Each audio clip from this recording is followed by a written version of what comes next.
Hello! Boa noite! Olá! Botei até um batom, tá vendo? Todo especial, quase não Aê! uso. Não, e eu que me arrumei. Quanto tempo que eu não me arrumo? Ai, gente, nem fala, né? Saindo só para ir trabalhar ou então ficando em casa. Ou então fazer exame de Covid? Eu... Mas bem, hoje nós vamos falar sobre os desafios acadêmicos, né? Frente a essa pandemia que estamos vivendo atualmente. E aí eu convidei a professora Cris justamente para falar um pouquinho sobre como está sendo esse momento, né? Tanto eu quanto a professora Cris, além de professoras, nós também somos doutorandas, né? E aí a gente também caiu de paraquedas nessa reta final de doutorado, né? Que já falou um pouquinho sobre a realidade dela, que foi bem mais crítica do que a minha, né? Que ela teve que Que mudar todo o realidade contexto. enlouquecida. Exatamente. E aí a gente vai falar um pouquinho sobre essas questões, como é que a gente tenta superar, né, essas questões no momento que a gente está vivendo, né? Então, Cris é uma das idealizadoras, né, como eu, o Everton, do EMPEC. Ela vai falar um pouquinho dela. Ela é engenheira química de formação, né? E aí também tem toda uma área totalmente diferente do que a minha e a de Everton. E aí ela vai contar um pouquinho, né, dessa história, dessa carreira que ela tá aí, só crescendo, né, Cris? Então fala um Deus pouquinho pra quiser. gente, conta um pouquinho da sua história e depois a gente vai para as nossas histórias. Ai, então, acho que um pouquinho da minha história se incorpora com a sua, né? Verdade. Eu fiz uma cronologia aqui e aí já acho que já entra um pouco os acontecimentos. Primeiro, Verdade. boa noite, pessoal. Eu sou Cristiane Leal, falar só diretamente do pessoal, né? Eu sou formada em Engenharia Química pela Universidade Federal Rural do Rio de Janeiro. E aí eu já até dou uma corrigida em Ana, que na live passada falou que fez mestrado na UFRJ. Não, é É o verdade. É Rural do Rio de Janeiro. UFRJ, que foi lá, inclusive, que a gente se conheceu.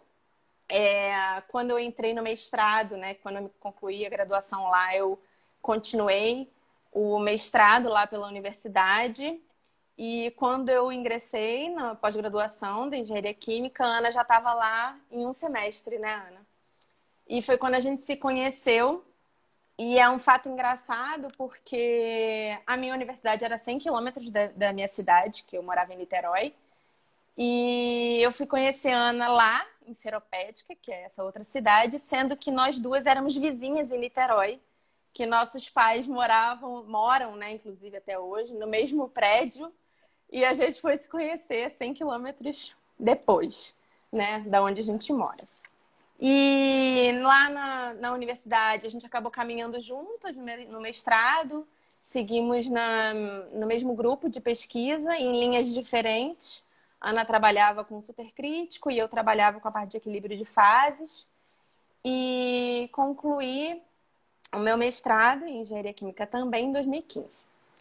Quando eu concluí o meu mestrado, falando um pouco dos desafios, como a gente agora, nós somos professoras universitárias, né? E eu prezo muito pela sanidade mental, eu acho que dos alunos, porque quando a gente pensa que o aluno está saudável mentalmente, ele está saudável para estudar, para ter os seus resultados, né? Na faculdade e na vida.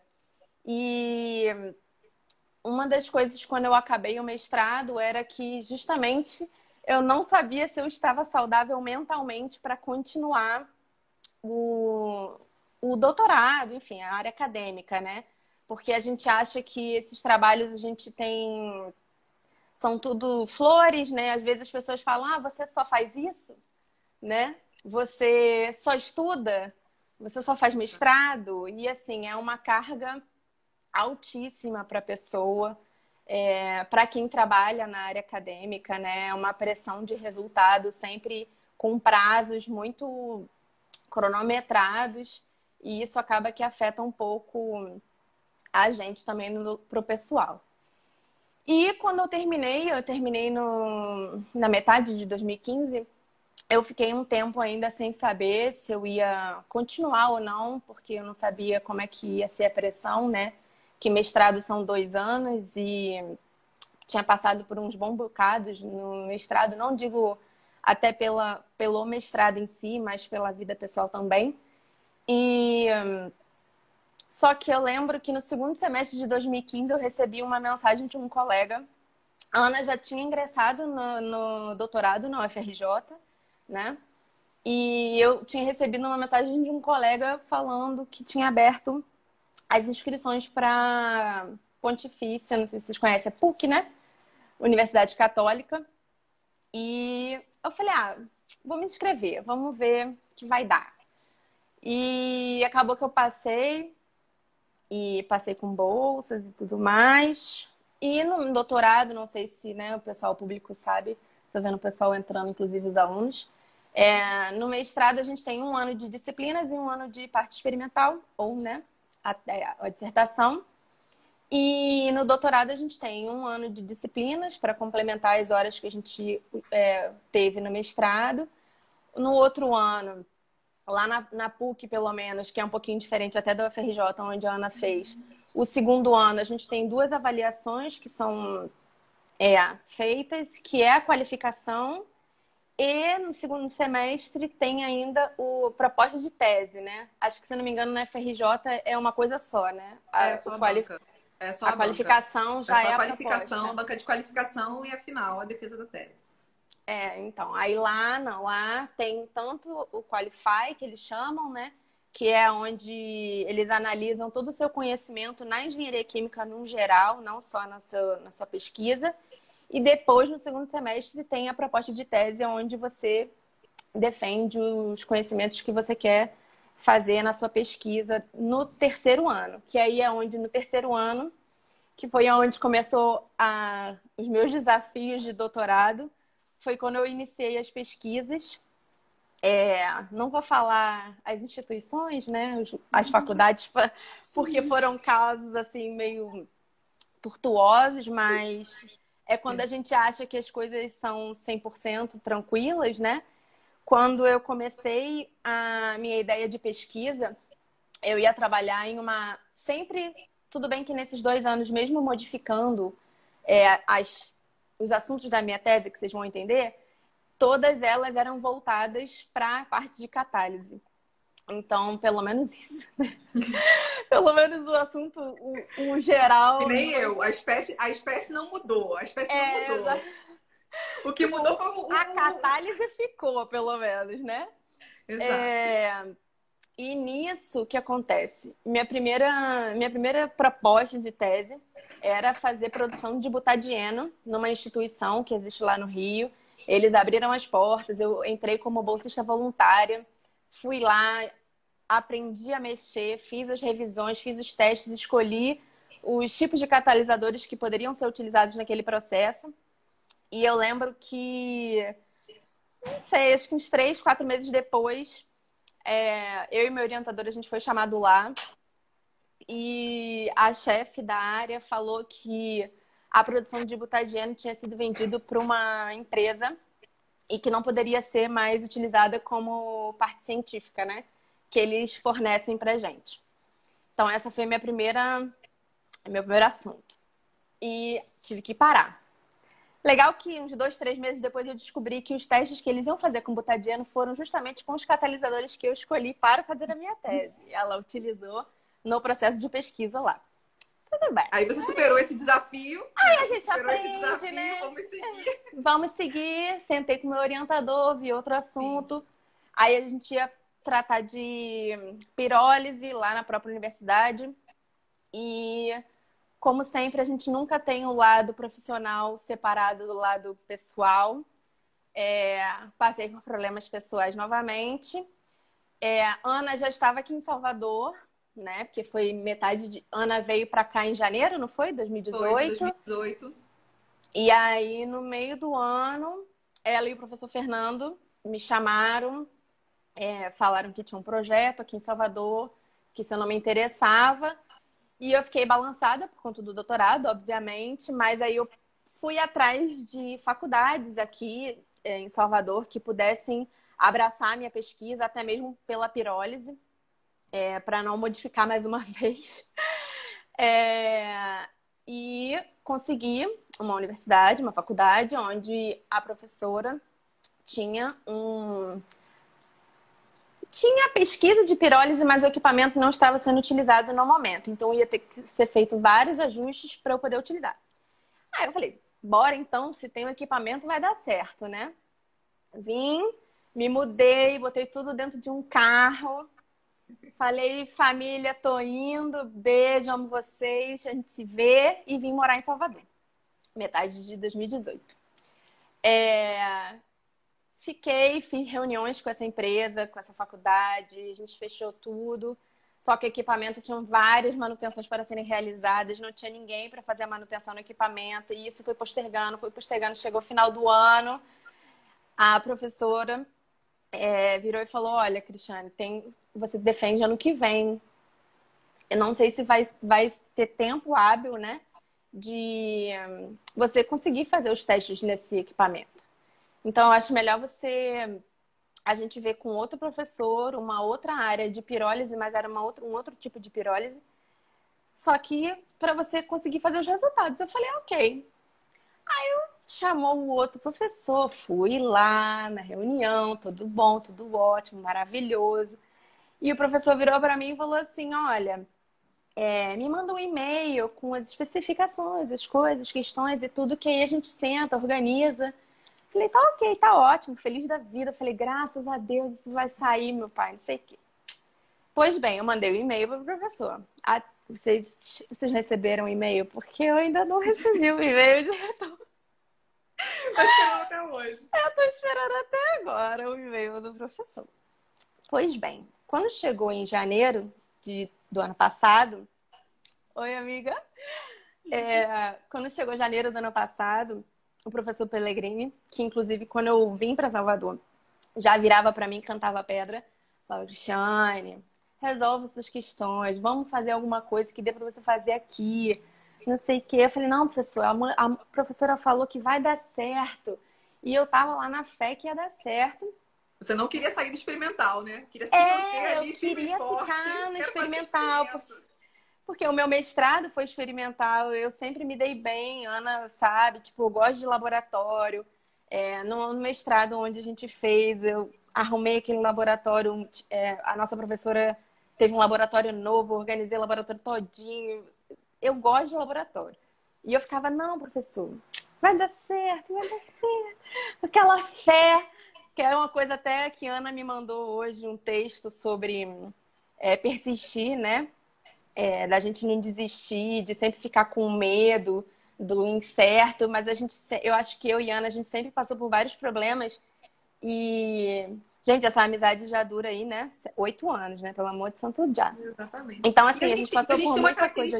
A gente tem uma característica muito comum, né, que hoje em dia, né, até mesmo nessa pandemia, trazendo um pouquinho para cá, que é essa questão da resiliência, você ser resiliente, né, você tá no meio que você sabe que tá o caos, mas você tem que respirar e falar assim, não, por onde eu começo? Vamos aos pouquinhos, né? Vai cair o telhado? Pode ser que caia. Mas o que a gente vai poder fazer para segurar esse telhado para ele não cair? A gente tem que botar um pilar ali para não, senão a gente surta. E em janeiro de 2019, o Fernando virou para mim e falou, Cristiane, ou você se resolve, ou você não vai defender esse doutorado. Eu falei, não fala isso para mim não, filho. Não fala pra mim, senão que eu vou ter um ciricutico, como diria a minha avó. E a gente sentou, conversou, inclusive, né, com o meu orientador lá no Rio, porque Fernando, aqui em Salvador, ele é meu co-orientador. E resolvemos fazer uns experimentos na instituição que a gente trabalha. Inclusive, foi uma coisa bem bacana, um aprendizado muito legal ter feito esse tipo de processo, porque eu consegui implementar a pesquisa em alunos para eles ganharem bolsa. Eu achei isso bem bacana. Eles escreveram os projetos utilizando, né, a minha pesquisa do doutorado. Eles conseguiram desenvolver assuntos que corroborassem também com a minha pesquisa, mas ao mesmo tempo que eles fizessem a pesquisa deles. E com isso, 2 alunos, né, já ganharam bolsa por conta dessa pesquisa do doutorado. E eu achei isso bem bacana. É um ponto positivo. E aí a gente não parou por aí não, gente. Ainda tem coisa que vai acontecer. E a gente começou a fazer os experimentos eu já com um aluno, né, de iniciação me ajudando a fazer os experimentos.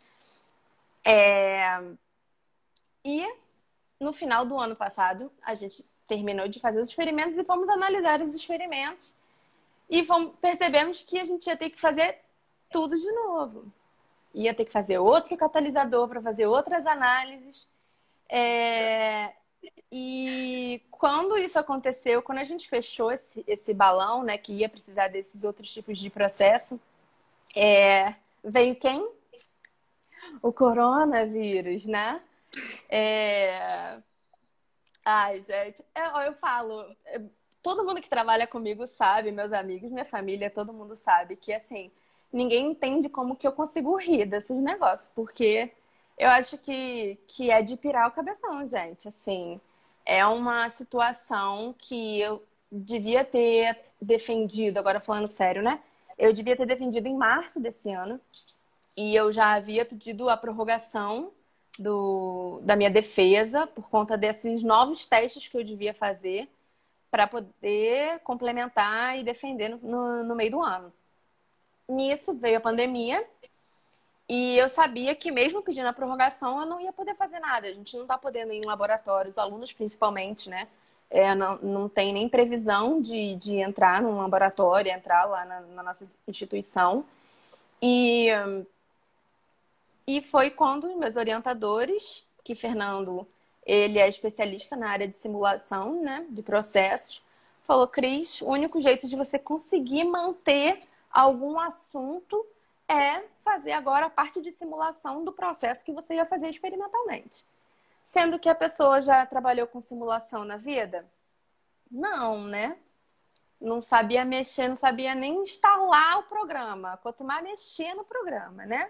Mas o que a gente tem que fazer? Se é a única opção que a gente tem, né, em querer manter uma qualidade de ensino, manter uma qualidade de pesquisa e desenvolver alguma tarefa para não se prejudicar, a gente pensa também, sempre quando a gente vai tratar de alguma questão, prejudicar o nosso orientador que acreditou em você, que está ali disposto a te apoiar nas decisões que você tem que tomar.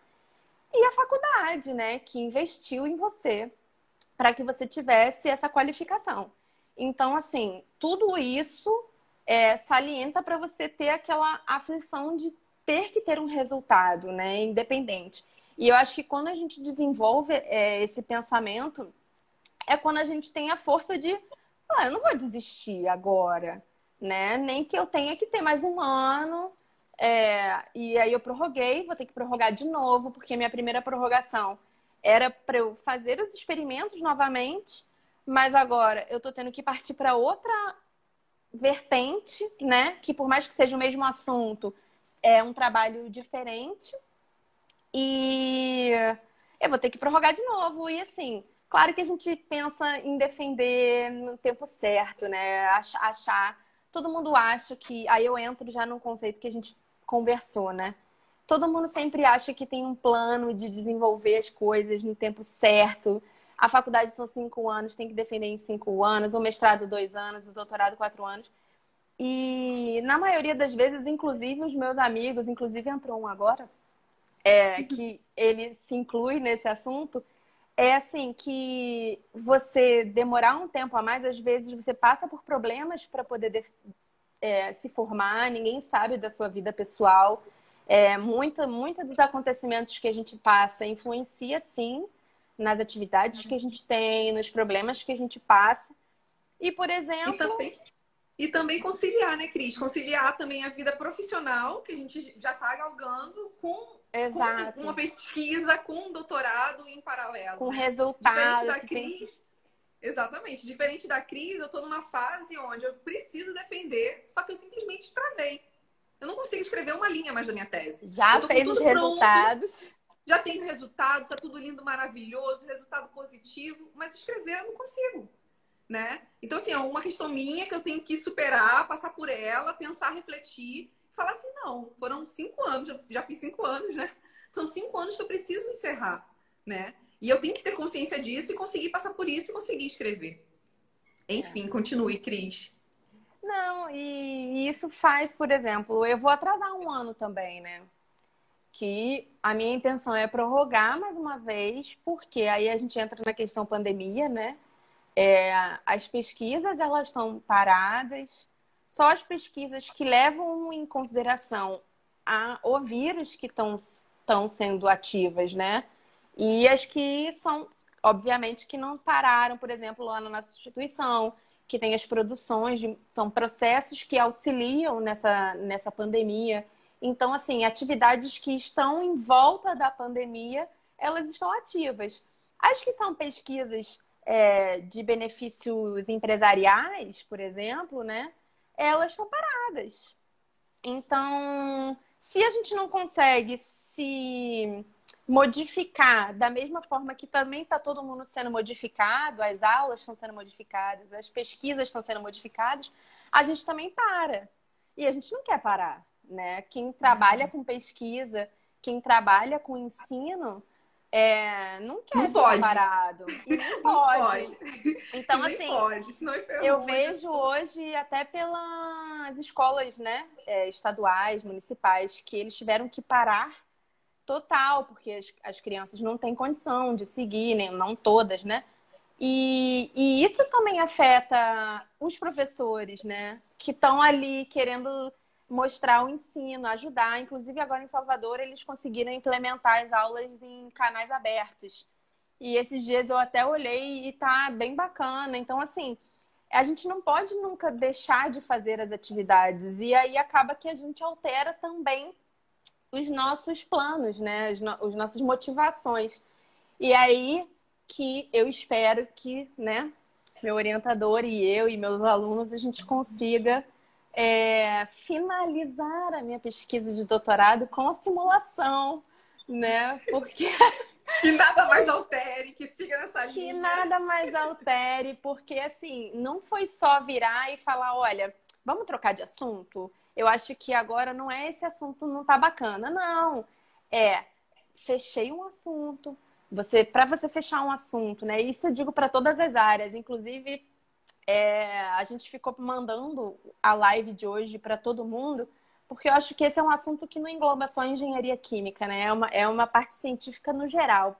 Por que eu falo isso? Assim, quando eu pensei no meu primeiro assunto, eu só não tentei o primeiro assunto. Eu fiz uma revisão, eu escrevi, eu mandei para o meu orientador, eu fechei um panorama, um cronograma, e isso tudo, em 6 meses, foi jogado no lixo. Para depois, a empresa que eu fiz essa pesquisa utilizar a minha pesquisa, que ainda teve isso. Então, assim, quando eu mudei, fiz outra revisão. É aquela coisa que a Ana falou, que travou. Eu já travei porque eu já escrevi 5 vezes. 5 vezes assuntos diferentes. E são pesquisas de 300 artigos. Aí você seleciona desses 300, 400, 500 artigos, 20 que você acha que vai te ajudar. Aí desses 20 brota mais 100, porque aí você pega as revisões desses artigos. E aí dentro desses artigos você vai em cima de outros artigos. Gente, é uma loucura. Então, assim, a pessoa não só faz mestrado, a pessoa não... Ó, meu orientador comentando, ainda falta sobre intensificação. Pois ainda falta muita coisa. Por isso que eu quero prorrogar.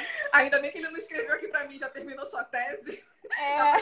Inclusive ainda tem isso. Agora a gente está em orientação com o mesmo orientador. Então, acho que essa parte de intensificação foi para você, Ana, não foi para mim, não. Olha, acho que não, hein? Acho que não. Acho que não, melhor não. Então, assim, é bem complicado e é uma pressão quando as pessoas falam você só faz isso, você só faz doutorado. Mas aí, ao mesmo tempo, quando você começa a trabalhar, que foi o nosso caso, né? Eu ainda comecei, não concluí, né? Quando eu falei de mim, mas aí eu comecei aqui em Salvador, no grupo de pesquisa, fazendo um projeto e depois eu tive que decidir entre ficar no projeto e dar aula, né, na instituição, que tinha aberto uma vaga sobre catálise na parte de reatores, né, cálculo de reatores 2. E eu tive que escolher entre ficar no projeto de pesquisa e dar aula. E o nosso intuito, né, na maioria das vezes, quando a gente entra na área acadêmica, o objetivo é a gente dar aula. Então, assim, eu pedi licença, né, para Ana, que era minha líder técnica na época, e pro professor Fernando, que era o coordenador do projeto, e falei que o meu objetivo era dar aula, que se um dia, obviamente, eu pudesse fazer as duas coisas, seria o melhor dos mundos, mas naquele momento eu tive que escolher entre dar aula e continuar em projeto de pesquisa. E nisso foi no início do ano passado, né? Foi, 2019. foi. E aí eu já tô há um ano só em aulas e haja aulas, né? Porque eu E entrei aí, para dar Cris, e aí eu vou fazer uma pergunta para você. Como que foi essa diferença, essa transição, né? De você sair de uma aula presencial, você vendo seus alunos, falando com seus alunos, ali todo mundo bonitinho na sua frente, né? Você preparar às vezes um material, preparar um material em forma de slide, ou falando, ou no quadro. E aí, de um dia para o outro, né? Que foi muito rápido essa transição pra gente. Foi Né? em uma semana. Em sala, e começar no meio virtual, se ajustar a toda essa transformação, né? Porque foi muito rápido. E assim, como é que foi isso para você? Como é que você sentiu isso assim? Né? Como é que foi Aí, uma aluna falando, momento? fazendo bagunça, né? Porque assim, bagunça. Não, assim, acho que o que foi mais complicado pra gente em relação a essa transição foi o formato de como a gente seguiria, né? A tratar, porque a gente já tinha todo não é template, né? Mas a gente já tinha todo um segmento para dar aula presencial, né? E a gente tem a interação dos alunos, a participação, questionar, né? Porque quando você está presencial, é igual quando a gente está no WhatsApp, né? Às vezes a pessoa te manda uma mensagem e você acha que a pessoa está te xingando, por exemplo. E não, a pessoa às vezes só está ali te passando uma informação. E o fato de você não estar presencial para a pessoa discutir com você ali na hora, isso você sente falta. E outra questão também foi a padronização, né? Você tentar padronizar um segmento digital em uma semana, para você não deixar que seus alunos ficassem sem conteúdo, ficassem sem aula. E aquela pressão, por exemplo, eu gosto de quadro, né? Não gosto muito de slides, essas coisas, eu gosto mais quando é teoria, para você também não ficar maçante e os alunos não ficarem no descritivo. Mas quando tem fórmulas, deduções e tudo mais, eu gosto de quadro.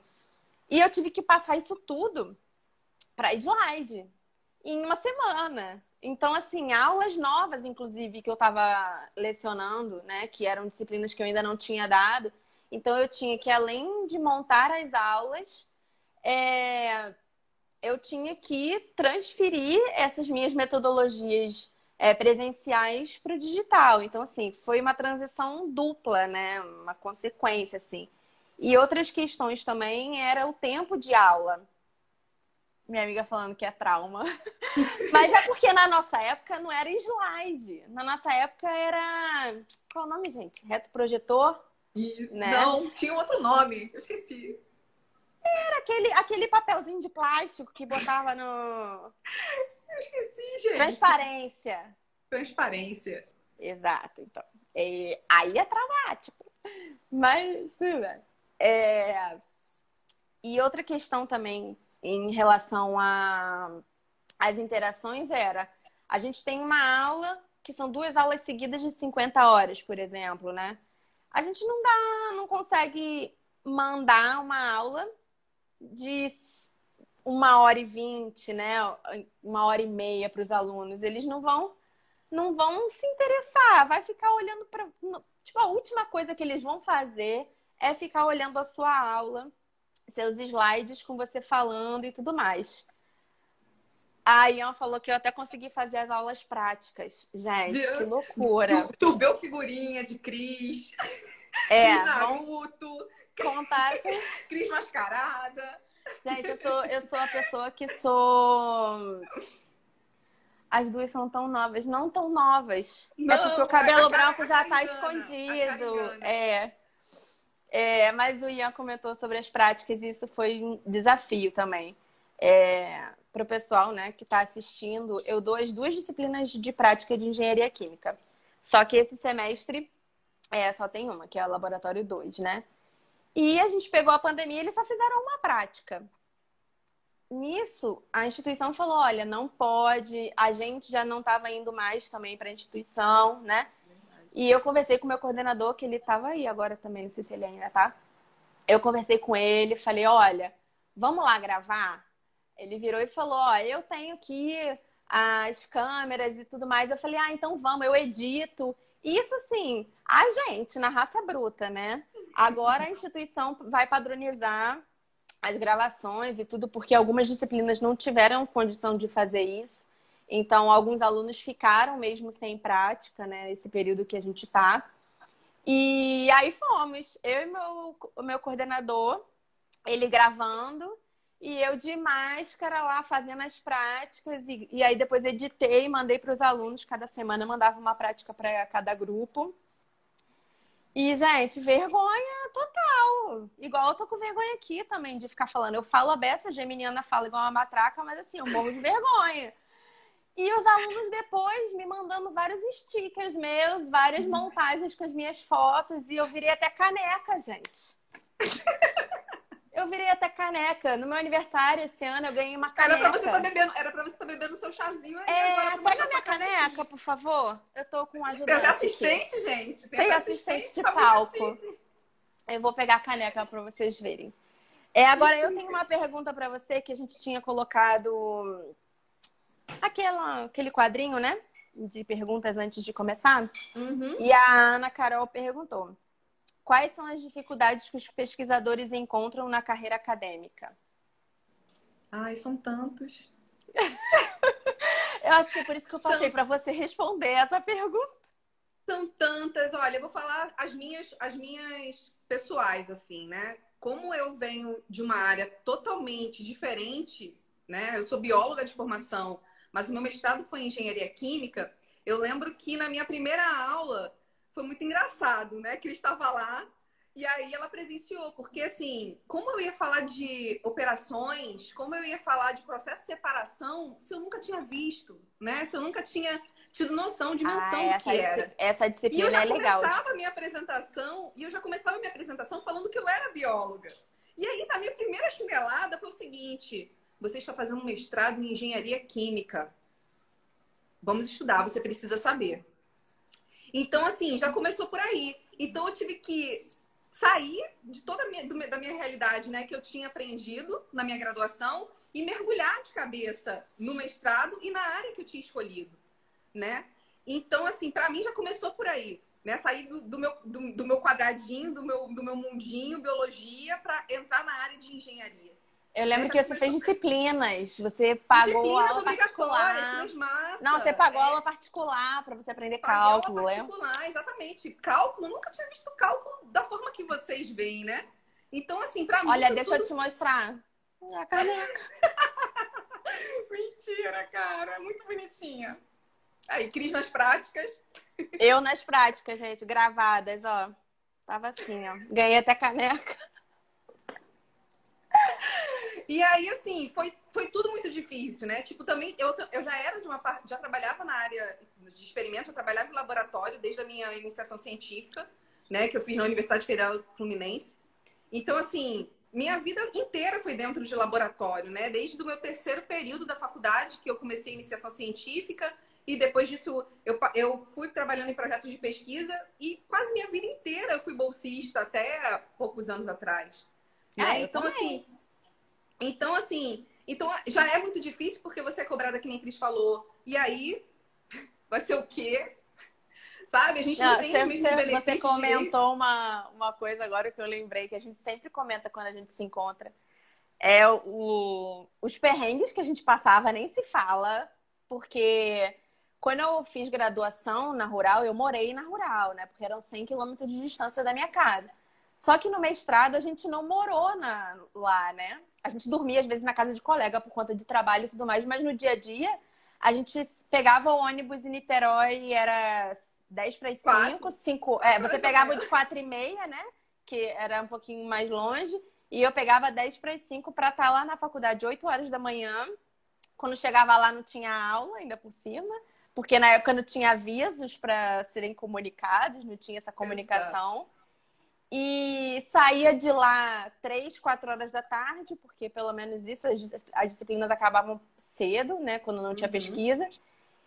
E os perrengues de volta era cada um pior que o outro, assim. A gente já chegou então em casa... a gente chegava assim, às vezes eu chegava com uma peça do equipamento, Cris, aonde eu vou encontrar isso aqui, Cris? E a gente teve um dia que a gente tirou uma foto e postou. A nossa orientadora, assim, a gente não tinha contado pra ela, não foi? Aí ela mandou mensagem na hora. O que tá acontecendo aí no laboratório? Só que assim, obviamente, quando a gente postou a foto, a gente já tinha resolvido, né? Com certeza. E aí a gente mandou pra ela, não, professora, já tá tudo resolvido. Ela, não me dá um susto desses. Outro dia que a gente saiu de lá 3 horas e chegou em Niterói, era quase 10 horas, que o ônibus teve que desviar, entrou na zona oeste do Rio de Janeiro, que olha, só rezava, não tinha como descer. E foi uma coisa horrorosa. Ai, gente, mas o fato engraçado que eu ia contar era que você virou e falou que teve essa chamada de atenção, que você entrou em engenharia química, você tinha que correr atrás para ficar ao nível de engenheiro químico, né? E a gente sempre, na maioria dos dias, a gente ia junto para a faculdade. E quando a gente ia assim, quem que vai tomar o esporro do dia? Quem que vai chorar hoje? Quem que vai chorar, eu ou você? Aí a gente sempre uma ajudava a outra, né? Quando uma tinha reunião... música, lembra, Cris? A gente tinha uma música que até hoje eu mando pra Cris, porque assim, era a música que a gente estava chorando às vezes, muitas das vezes, né? Porque o dia foi péssimo. E aí a gente sempre ficava cantando a música da Ivete, dançando. Porque não tinha jeito, como o link até que você mandou do LinkedIn, que eu já comentei, assim, a gente passa por poucas e boas, eu digo isso, assim... Hoje em dia, obviamente, eu acho que eu penso desse jeito. Quando eu era graduação, que eu também tinha problemas e passava por dificuldades, eu não digo que eu tinha uma cabeça boa, assim, sabe? Uma cabeça forte para enfrentar as coisas, assim. Muitas das vezes eu reprovei mesmo disciplina. Eu digo que, assim, eu não tive disciplina 100% na graduação na minha época e hoje eu enxergo isso de uma forma até positiva, no sentido de que me fez ser uma pessoa totalmente diferente, eu acho, de que eu era. Óbvio que eu sempre brinco, eu brinco com os alunos, eu brinco com a gente no nosso dia a dia, com o coordenador, eu brinco com todo mundo porque eu acho que levar as coisas assim... A vida já é tão difícil, né? Exatamente. Tipo, a gente já sofre tanto, a gente já fica... se separa um pouco para pensar nos seus problemas, aí você fica mal, sabe? Então, assim, eu acho que é dessa época que eu trago esses meus jeitos, assim, um pouco mais divertidos de ser, porque eu acho que a gente já passa por tanta coisa, eu acho que se a gente fica mal, se a gente trata uma outra pessoa mal, se a gente reage negativo por alguma coisa... isso reflete na pessoa que está recebendo, né? Então, assim, isso eu comecei a perceber muito também com os alunos, que só não posso chorar, porque todo período, final de período, eu choro quando eu vou pensar nessas coisas, eu falo com eles essas coisas, porque a gente aprende muito com eles também, né? E, assim, às vezes, principalmente nessa época de pandemia, entrando no conceito pandemia, muitos alunos me procuraram pedindo dica, pedindo conselho de professora, o que eu faço. Alunos que perderam o estágio porque a empresa parou de funcionar. Então, já estão preocupados de não conseguir se formar e ter um emprego, né? Porque eles têm na cabeça, todo mundo tem na cabeça de que quando se forma, tem que estar estagiando para conseguir alguma coisa, tem que estar estagiando para implementar, para continuar e virar um engenheiro, né? Uma outra dúvida até que a Carol, ela acabou de entrar, inclusive, e ela tinha feito uma outra pergunta que engloba um pouquinho isso, é que ela perguntou se é viável seguir a carreira acadêmica no Brasil. E eu fiquei pensando nessa pergunta dela E eu acho que isso se enquadra em todos os conceitos de todos os tipos de carreira, não só carreira acadêmica, né? Eu acho que as pessoas têm que se encontrar nas carreiras que elas querem trabalhar, assim, que elas se encontrem e se sintam elas, né? Exatamente. exato. É o que a gente estava falando até na semana passada, né? Que o IMPEC, ele veio com esse viés, né? Mostrar quem é a Ana, quem é a Cris, né? Somos professoras, somos pesquisadoras. Assim, é difícil fazer ciências no Brasil, é difícil um monte de coisa, mas assim, mas qual é o seu papel? O que você quer realmente passar, entendeu? Então, assim, a gente Exato. pode vencer essas adversidades, né? Mostrando, doando um pouco do que a gente sabe, o nosso conhecimento, né? Ouvindo também, porque a gente aprende muito nessa troca. Porque às vezes as experiências, elas crescem mais. Com certeza. Inclusive, esses momentos da pandemia que a gente está vivendo, essas experiências, o cuidado que a gente tem que ter com eles, para eles se manterem ativos, se manterem dispostos, né? Inclusive, período que vem tem prática, né? E a gente tem que ir desenvolver do formato Sim, que a gente tem que seguir. Se transformar, né? Se transformar de uma forma que não haja prejudicados, digamos assim, né? Exato. Eu acho que a gente tem que pensar muito num conceito da gente não se afetar tanto com essa situação que, obviamente, já afeta todo mundo. A gente estar em casa, ter que trabalhar de casa. Eu acho que a gente tem que agradecer que está tendo a condição de trabalhar em casa, né? De estudar em casa. De estudar em casa, de montar o seu próprio cronograma. Por mais que os professores, eles mantenham ali o horário por conta do planejamento mesmo de uma instituição, não digo nem só pela nossa, eu digo isso num geral, né? O professor tem que manter o horário, até para tentar fazer com que o aluno tenha um horário também, né? Exato. Mas só o fato dele estar em casa... Claro que é chato a gente ficar em casa, de não poder... Só o fato de a gente estar em casa e não poder sair, né?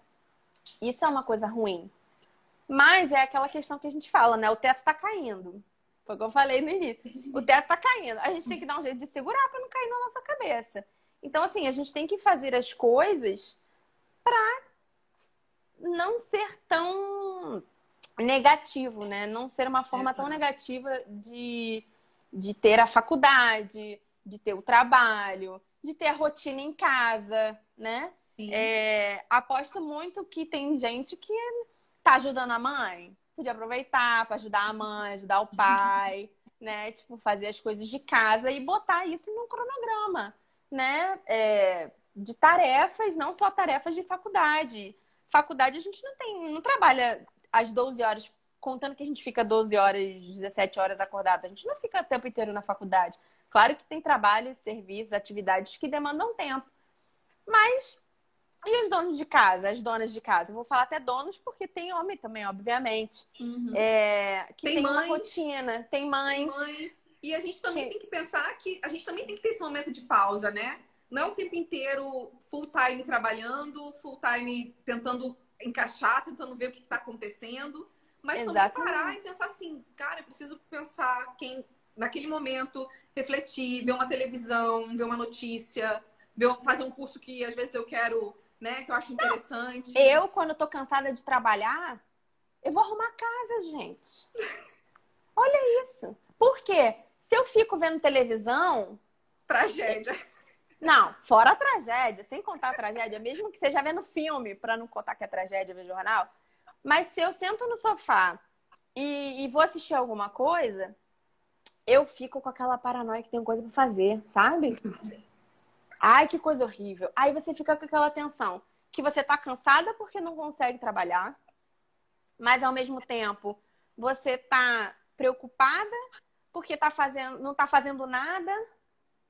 E aí você fica querendo fazer alguma coisa, mas também não faz. Aí o que eu faço? Eu vou arrumar a casa. Porque aí pelo menos eu tô ocupando meu tempo, tô fazendo alguma coisa, mas estou descansando do trabalho, de tarefas e tudo mais. E outra coisa muito importante que eu comecei a controlar é dar horários, fazer horários. Então, assim, Não deixar tudo para cima da hora, igual o aluno faz. Tudo bem que a gente também faz um pouco, mas se eu tenho uma entrega, sei lá, na quarta-feira, vou chutar, né? Graças a Deus, o período está encerrando. Mas assim, se eu tenho uma entrega na quarta-feira, eu me programo para na segunda ela tá pronta. Certo? Tipo, segunda-feira ela já tá pronta, porque se der algum problema, ainda dá o tempo de, né, consertar, ajustar alguma coisa, ou se você recebe o e-mail para fazer algum ajuste, ainda dá tempo de você fazer aquela modificação. Mas aí é para segunda, né? Então, na sexta, que antigamente a gente tinha muito isso, eu digo por mim e digo por Ana também, porque a gente é bem parecida aí, a gente passou por muita coisa junto. Se a gente tinha um negócio para entregar na quarta-feira, a gente ficava louca, enlouquecida no final de semana. Não dormia, não comia, dormia, era o tempo inteiro até acabar. Era o tempo inteiro e ajustando e achando que tá errado e achando que tem que fazer alguma coisa. E não é assim que segue, né? A gente começou a perceber que essas situações a gente não tem que levar. Não é que não tem que levar a ferro e fogo, né? Porque eu digo que óbvio, a gente tem que levar as coisas a sério. Mas a gente tem que ter um momento da mente, né? Aquele momento da mente sã, de você parar, porque às vezes você tá ali pensando tanto numa coisa que se você ficar ali naquela coisa o tempo inteiro, você não vai pensar na forma mais correta daquilo ali ser feito, sabe? Então, isso é uma coisa que eu aprendi em Salvador. Eu acho que você também, né? Que o pessoal aqui claro que não é para todas as profissões, né? Tem o pessoal que tem horários diferentes, mas assim, num contexto geral, deu 5 horas na sexta-feira, 5h30, 6 horas, tchau até segunda. Por quê? Eles fazem as atividades dele todas durante a semana para sábado e domingo descansar a cabeça e segunda-feira voltar às atividades que eles estavam fazendo. Claro que se você tem uma demanda maior, você precisa de dias, né? Amanhã a gente tem reunião, inclusive. Mas assim, não é todo final de semana. Então, isso eu aprendi aqui em Salvador. Que eles têm o tempo deles de descanso. E eu acho que isso mudou muito a nossa rotina. Fora acordar às 5 horas da manhã para correr, né? Que a gente acordava às 5 horas para correr. Que tem esse outro detalhe também, né? Que a gente não contou. Que a gente morava juntos no início, quando eu me mudei para Salvador e tudo mais. E eu e a Ana, a gente acordava para correr. Exato. 5 horas da manhã. Então, eu acho que assim, essa questão que é uma coisa que me faz muita falta correr na pandemia.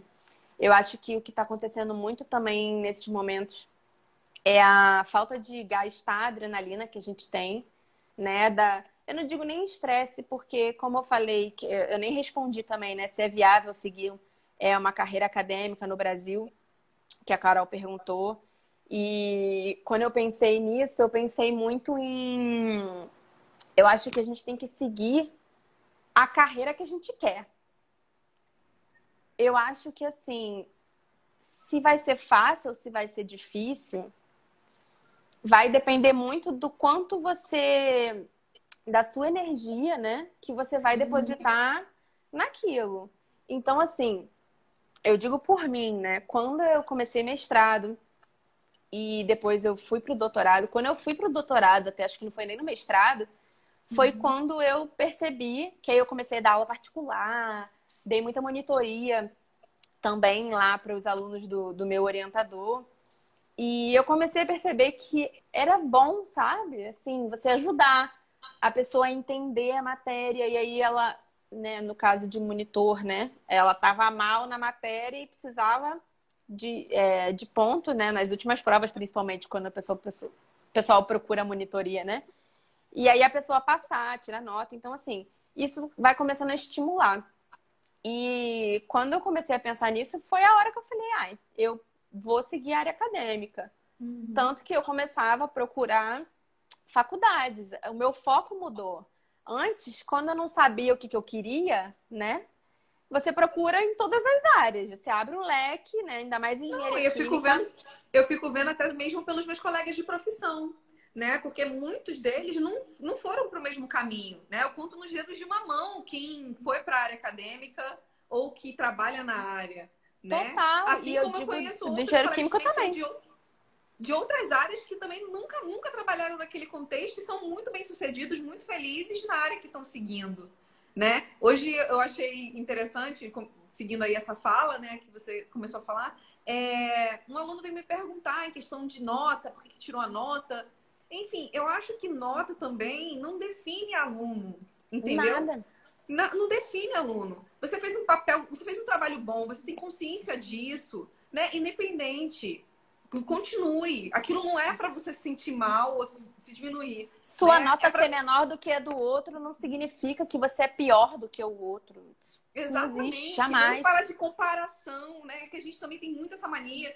É do ser humano, né? Você querer se comparar com o outro, querer, né? E engenheiros, me perdoem, mas os engenheiros, eles têm essa coisa de competição. Quem é o melhor? Eu sou o melhor. E eu acho que isso não precisa, entendeu? Todo mundo é diferente e na sua diferença tem um potencial, que eu acho que é o E é a principal, amostra entendeu? principal da pandemia, inclusive, isso. Exato. Você não é melhor que ninguém e todo mundo precisa de todo mundo para desenvolver e crescer, entendeu? Uhum. Todo mundo tem que estar em casa. Para quê? Para, tipo, se sentir seguro, dar segurança à sua família, dar segurança às pessoas à sua volta, para todo mundo ficar bem. É a mesma coisa do Exatamente. trabalho. Não adianta querer dar uma rasteira em alguém para melhorar minha vida, entendeu? Uma hora isso cobra você. Exatamente. Você querer se Volta. tornar, você querer se tornar melhor do que alguém e ir prejudicando a outra pessoa, isso pode naquela hora pode ser bom para você. Mas na hora que vem o questionamento em cima de você, Exato. você demonstra tudo aquilo, entendeu? Exato. Então, fala, desculpa. Não, pode falar. Temos mais alguma pergunta?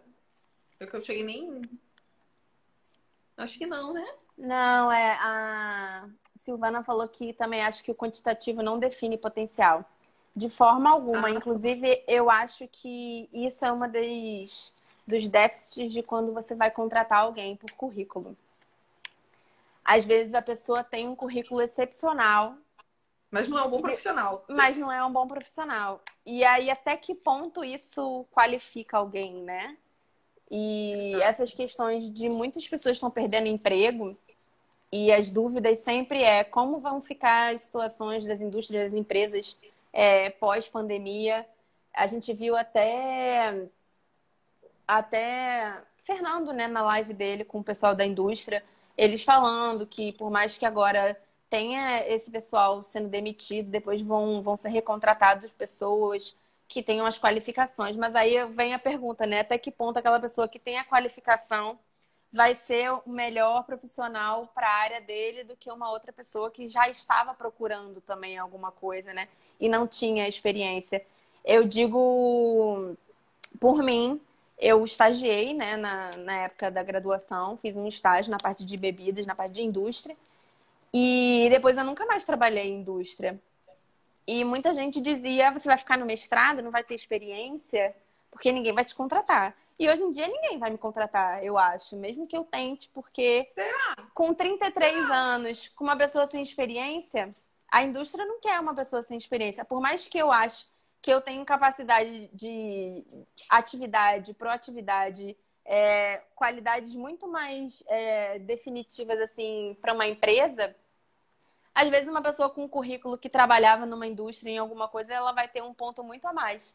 Eu só vou conseguir mostrar minha proatividade, minha qualidade em entrevista, provavelmente, ou se eu for contratada, e aí mostrar minha atividade na hora, que foi a mão que Fernando e você me deram.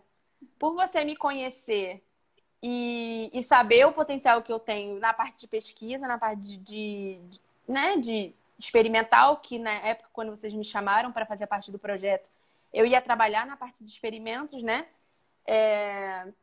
Por vocês conhecerem a minha capacidade de trabalho, vocês me deram a oportunidade e eu mostrei que eu conseguia fazer todos os trabalhos, todos os serviços e mostrei também para a instituição que eles me chamaram para dar aula. Então, assim, as pessoas falham por falta de oportunidade, né? Porque Exato. acho que tem muita gente qualificada que não consegue mostrar o seu serviço, sua qualidade, porque às vezes não lhe faltam, né, oportunidades. Isso é uma coisa que eu acho que vai demandar aí um pouco de atenção, eu acho que para as empresas no pós-pandemia, assim, eu acho que eles têm que levar muito em consideração as Dar um pessoas, novo assim. olhar, né? Dar um novo Eu olhar acho que da a essa mesma forma forma, que a né? gente De está você avaliar levando as a vida. habilidades, de você avaliar outras questões, né? Porque eu vejo isso quando a gente está, às vezes, chamando um aluno para uma bolsa ou, né, participar de iniciativas, né? Que muitas das vezes são alunos que não são nem vistos, mas que têm um Exato. potencial tão grande, né? Que não vai ser o CR dele, o coeficiente de rendimento, que às vezes não me diz nada, né? E às vezes é um aluno que é super ativo, super capacitado e soluciona qualquer questão. E muitas vezes não tem interesse, professores não têm interesse, não dão ouvidos, né? E a gente, eu e Cris, a gente tem esse olhar, né? Fernando também. A gente tem É esses verdade. olhares dos que não estão ali dentro daquele contexto, porque a gente também não, muitas vezes não estava dentro daquele contexto, né? Por isso que a gente muitas vezes tem essa empatia no olhar, né? Um olhar diferenciado. Justamente porque não somos, né? Não vamos ser iguais. Né? Ninguém é Cada um melhor tem que sua ninguém, né? diferença, cada Cada um um tem é uma um ser, né? qualidade. Exatamente. E eu acho que essa situação de pandemia que a gente está, acho que a live está acabando, né, Ana? Não sei. Tá. Faltam. Eu Faltando acho aqui que 2 minutos, 3 minutinhos. essa situação que a gente está de pandemia, tá levando as pessoas muito pro pessoal, né? Para as situações, para os sentimentos. Não digo nem pessoal, acho que para a parte de sentimentos, né? E eu prezaria muito que se as empresas também levassem isso em consideração, né? Eu acho que a partir do momento que vocês fazem essa avaliação, esses critérios mais delicados, torna um pouco as possibilidades dessas pessoas que são um pouco mais escondidas, né? Não diria desqualificadas. Eu acho que elas só são menos aproveitadas, Ó, né? Ian também está perguntando aqui, ó. Opa. Volta aí que eu Um não tô estágio é conseguindo. requisito para trabalhar na indústria? Pode ser contratado engenharia química na indústria sem experiência anterior? Eu acho Com que sim, certeza. com certeza. Eu Né? tenho muitos colegas que entraram em trainee, por exemplo, né? Porque na maioria das vezes, quando você se forma, vai em busca mais de trainee. Muitos colegas meus foram para trainee, assim. Eu fui até final de um trainee em São Paulo, inclusive meu pai, que perrengue, para ir nessas entrevistas. Mas fui até a final e tudo, só com um estágio que era muito antes. Assim, eu estagiei bem nova na faculdade. E depois eu não tive mais estágio. Então, eu super acho que é viável, sim. Inclusive, eu acho que a própria iniciação, Ian que perguntou, né? Ele é Uhum. uma pessoa que é a pessoa mais proativa que existe ali na nossa instituição, que já fez vários estágios ali assim, de iniciação, já passou por várias áreas, e isso tudo conta, que ele até foi E outra assim, pergunta, né?